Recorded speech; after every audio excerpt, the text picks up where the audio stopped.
Presentato ufficialmente il roster della Biosindex Sora per la stagione 2017-2018 nel salone di rappresentanza dell'amministrazione provinciale di Frosinone. L'Argos Volley ha ufficializzato i nomi dei componenti della squadra bianconera che disputerà il 73esimo campionato nazionale di Superlega di pallavolo.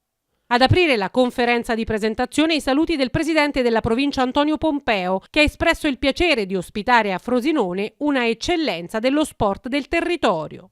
Un augurio di buon campionato a tutta la squadra e dall'intero staff lo ha rivolto il patron Ivan Giannetti, che spera che l'avvio del campionato di Superlega nel capoluogo possa aumentare il numero di appassionati e che siano in tanti, soprattutto i giovani, ad avvicinarsi al mondo della pallavolo. I dettagli tecnici sulla composizione della rosa bianconera sono stati illustrati dal coach Mario Barbiero. La Biosindex Sora si avvia al campionato con un giusto mix tra giovani ed esperti. È un progetto interessante quello abbracciato dall'Argos Volley Sora perché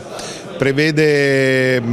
ci dà la possibilità di guardare un po' al futuro, di guardare un po' a quello che è lo sviluppo della squadra. La squadra è composta da un mix tra atleti esperti che già hanno praticato e giocato in questa categoria e atleti giovani di prospettiva, quindi siamo convinti che questo mix possa portare dei buoni risultati. È chiaro che bisognerà avere pazienza perché il talento ha bisogno di essere sviluppato, quindi sicuramente da domani noi vedremo una squadra sicuramente con grande entusiasmo e che affronterà la partita per vincerla. È chiaro che di fronte avremo Milano, che è una squadra di altissima qualità, composta anche loro da giocatori molto esperti, da giocatori che giocano nelle loro rispettive nazionali, però questo non ci deve dar troppa preoccupazione. Stiamo lavorando su aspetti tecnici importanti, la squadra risponde bene, quindi sono convinto che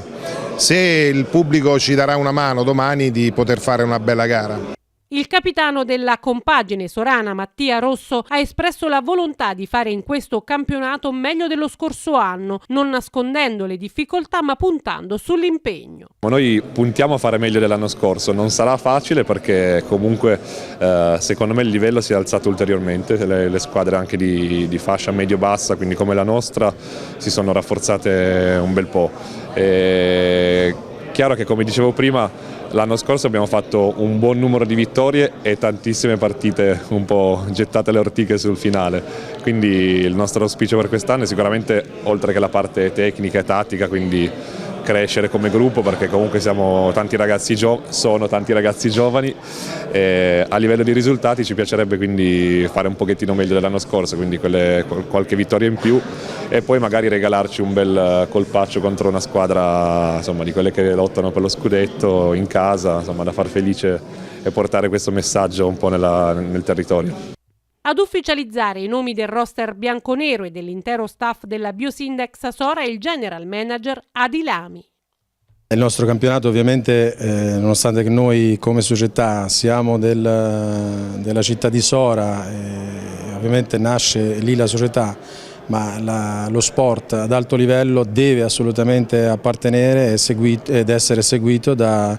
tutta la provincia, così ci auspichiamo, ma io ne sono quasi certo perché sia a livello di viabilità sia a livello di presenza di abitanti o presenza di persone che seguono questo nostro sport sicuramente sarà molto più massiccio delle precedenti stagioni semplicemente a Sora.